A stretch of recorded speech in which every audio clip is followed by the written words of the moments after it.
Good. But is everyone okay for the weekend? And how are things with Chilwell, with Christian Pulisic, Hakim Ziyech, and Edward Mendy?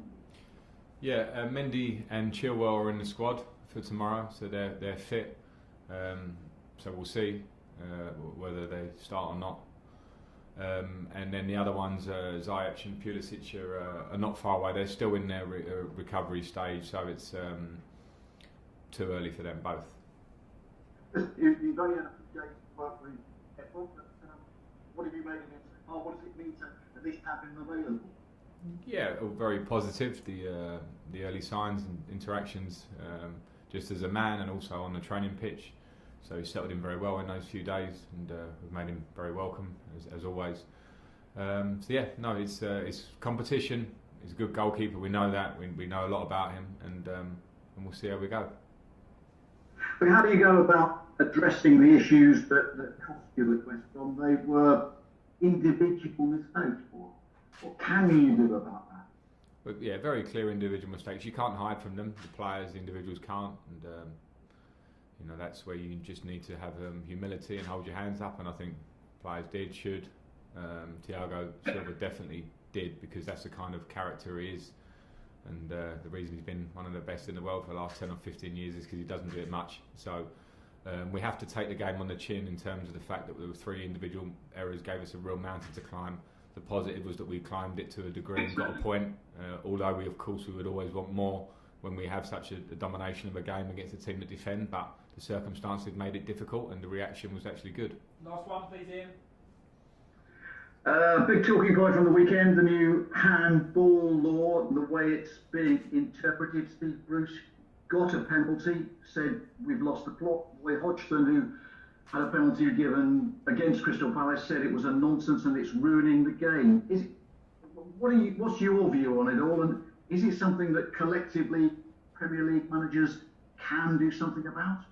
I don't know the answer to that. I agree with both Steve Bruce and Roy Hodgson in their analysis of it.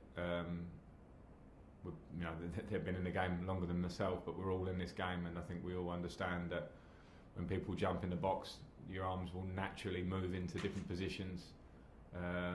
It's always been a difficult rule, maybe with a certain bit of a grey area, but in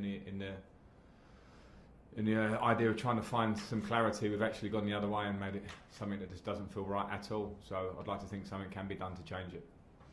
John Southall, 5 line. Frank, how you doing? Hi John, good. How difficult is it to solve the issues at the back when you're playing twice a week, and then next week the players will disappear on international duty? I presume you're not getting a great deal of time on the training ground. No, and I keep saying it, and I'm not pleading or making excuses. It's just a fact that when you work, part of the reason I think we had a successful year last year was the work that we put in on the training ground from the early days of being in Dublin and then being in Japan and having weeks with the players. And we were very well drilled, and I think off the ball particularly, our work was great, and we made it very difficult for teams to play against us a lot. When you have new players in, you really want to work like that. We haven't had the chance. So not just at the back, the whole way we're playing, it needs work. Football doesn't work that you throw things together and everything is amazing, because otherwise we wouldn't have managers that have shown that work brings success. So we're in that process, and we just have to fight through that. Sometimes, and I mentioned last week, Barnsley being almost like an exercise for us. Now every game is an opportunity for us to improve. What do you make of the international break? I think some of them are playing 3 games in under a week. I mean, as a manager, what do you make of it? Well, I hope that the international managers, and I try and have as good a relations as I can with the ones I speak to related to our players, will use the games as well as they possibly can with their squads that they have, because 3 games is a lot when you think that we're back-to-back at the moment, and when we come back from that we'll be back-to-back again. I respect international football and I understand it has to be there. I just hope that the players go away and play and come back safely. Last one, John, please. Yeah, I know we've spoken about Antonio Rudiger before, but he hasn't featured at all this season. So can we assume that he is one of those players who will be on his way out? I wouldn't assume anything, and I wouldn't assume with Antonio or any players in the squad. We're not there until next Monday when the window shuts. So other than that, I would have no assumptions. James, Talk Sport. Hi Frank, can you hear me? Hi James, I got you. Frank, what's the latest on Kepa Do you think he might have potentially played his last game for Chelsea? Where do you see his future, especially over the next few days? No, I certainly won't go to the point of played his last game for Chelsea. I think it's been a difficult time for Kepa. I think that's well documented. I know it and he knows it. But we should certainly not jump to that conclusion. And also I think, which I felt quite strongly about in the last week, is also understand that Kepa is a young man, and a lot of the spotlight on him, I think, has become slightly unfair. I have to protect him because I know he's a good lad and playing with absolute professionalism and intent to do the best he can, as all the squad have to. And that's as much as I want to say about it now. Did you see Saturday as a bit of a reality check? Because you've got a lot of new players coming to the side. It's going to take a little while for them to gel. It's not possible for every single player to be an overnight success, and for everyone to gel and you to get results and performances straight away. Yeah, it wasn't a reality check for me because I know that. It may be for someone on the outside. That's not the worst thing. Listen, we should have won the game and would have won the game without individual errors, which are not all necessarily related to new players or new feeling. But in terms of our performance so far, it's clear we have some new players in. We also have a few new players in that haven't even taken part yet because of injuries. So we haven't had time to train as a group. I'm very confident that the more we can work, the more the players can play together and feel each other and work on the things that we worked on a lot last year, but we have to now double down on, then we will improve. But it wasn't a reality check. I understood that. And any Premier League game is going to give you big challenges. And West Brom gave us a challenge in the way the game went. Last one, James. Spurs got a bye into this round because Leyton Orient couldn't fulfil that fixture last week. Did you think that was fair? Do you think this game should have maybe been postponed so a club like Leyton Orient could have got a big day out with a big TV audience and the money that would come with that as well, which I imagine would have come in handy at this time of year? Yeah, I have absolute sympathy for Leyton Orient. You know, it's an area that I know very well. I'm really still sympathetic to them, but unfortunately in the time that we're at, even I looked at it from our point of view and I thought that the game might be changed, and there's no way to put that game for us if we were going to postpone that game, because as soon as we come back from international duty we go League, Champions League, Champions League.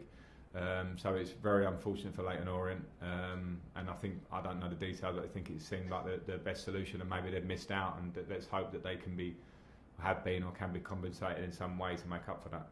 Jerry Cox. Hi Frank, this is the second of 4 games in a week for Spurs, and Jose's hinted the Carabao Cup's probably his least important or lowest priority.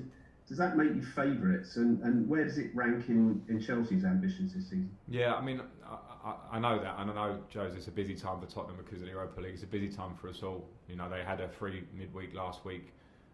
We didn't, but I know they have a busy week this week. But when I analyse Tottenham and know the squad they have, and analyse what might be a team that maybe didn't play 90 minutes pretty much yesterday, they have a fantastic squad. So I feel that any squad Jose will put out can be very strong. I think we all know the Carabao Cup, for teams like ourselves and Tottenham that are challenging for top 4 and Champions League like we are, then the Carabao Cup does have its place, but we certainly respect it, and every tournament we go in we'll try and win. Last question, Jim Conlon. Hello there, Frank. In relation to Callum Hudson-Odoi, he made a big contribution there at the weekend, Callum Hudson-Odoi.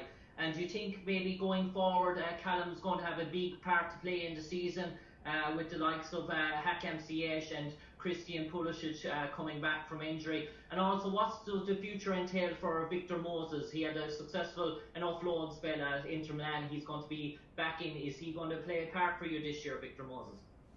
Yeah, at the moment Victor isn't in that position with us. We have a bubble of the training ground and the first team squad, which Victor hasn't been part of, but I know Victor, having played alongside him and know him well, and we'll see how that develops over the next week. With Callum, yeah, I certainly hope he has a big part to play this season. When you talk about Ziyech and Pulisic, we are not inundated with wingers. We lost Pedro and Willian in the summer, and we'll need competition. We'll need players just because of the stress of playing in the competitions we have to play in.